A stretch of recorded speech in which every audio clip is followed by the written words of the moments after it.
What's up, everybody? It's your pal Joey.T. from the Cartoon.P, and I got some things to say about the Adult Swim animated series Rick and Morty. It's an amazing show. It's a cultural phenomenon. People quote the episodes. You know the quotes, even if you probably haven't seen the show. Wubba lubba dub dub, Pickle Rick, I'm Tiny Rick, things involving Rick.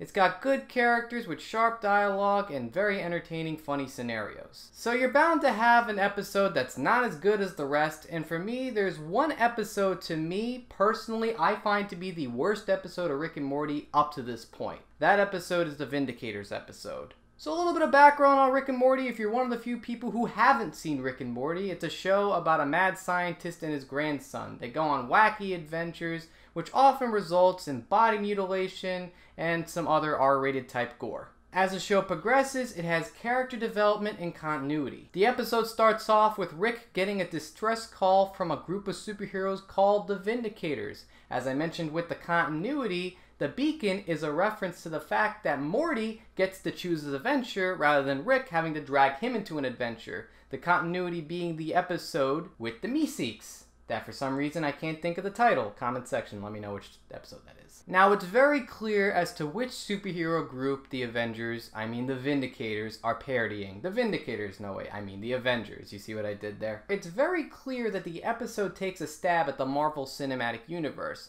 which for all intents and purposes can be done very well when it comes to parody. However, it goes beyond that to something a little bit more mean-spirited, which I'm going to get to in a little bit. You got one character who's a parody of Vector from the supervillain group the UFOs, and another character that's your Ghost Rider ripoff who's voiced by Lance Reddick, and finally you got your Tony Stark type character. It becomes painfully obvious that Rick doesn't want to be there, but Morty really wants to, so it becomes Rick's ultimate goal to ruin this adventure for Morty. Which at first sounds funny, but then when considering the episodes in the past is a little bit too mean-spirited even for Rick. For the most part, there's always been a compassion between Rick and Morty. He's his grandson. He does care about him. He doesn't just see him as a decoy. So to see Rick take a giant dump on something Morty appreciates and loves so much is a little bit too hard for me. Which also brings me back to the Marvel Cinematic Universe. For the most part, the movies have gotten into a formula. But the formula still works based on the creative talent they have going into it. One of those creative talents being a co-worker to Dan Harmon on the show Community.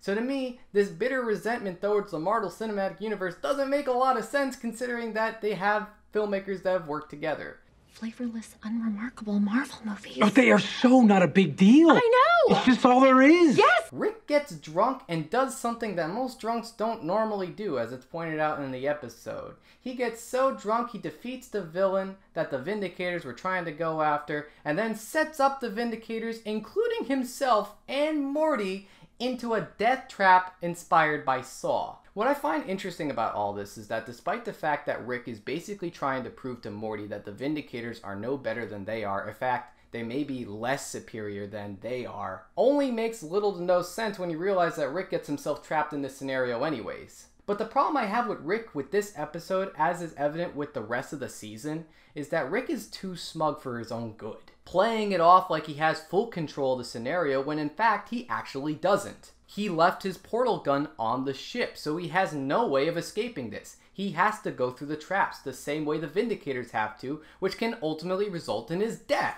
And yet by the end of the episode, wubba lubba dub dub, everything's all good, except it isn't. It only shows you how much more of a dick Rick is. And I'm going to say it again, as far as a character goes, there was something likable about Rick in the first two seasons.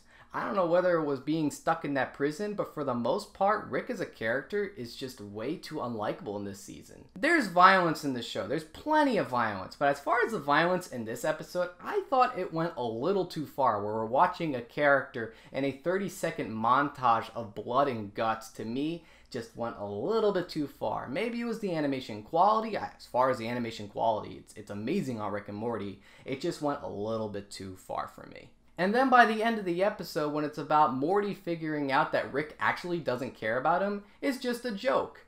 The idea that the Marvel Cinematic Universe caters to its audience to the point that it's catering to a specific demographic, i.e. Morty's demographic, doesn't really help when we find out he's not even talking about Morty to begin with. Is this the same guy from the first and second season? It really isn't, and if this is the development of his character, I hate to see what happens in the fourth season. There better be a good turnaround after this. God damn! Does this episode turn me off from the show entirely? No, it doesn't. I still think it's a great show, and even watching this episode, there's great dialogue. And of course, there's Noob Noob. How can anybody hate Noob Noob? Yeah, I have nothing bad to say about that guy. He's a pretty cool guy. This guy gets it. So those are my thoughts on what I feel is the worst episode of Rick and Morty. Comment below and let me know what you think. It's always fun reading these comments. Like, subscribe, do all that fun stuff. I don't care. I'm Joey T, and thanks for watching.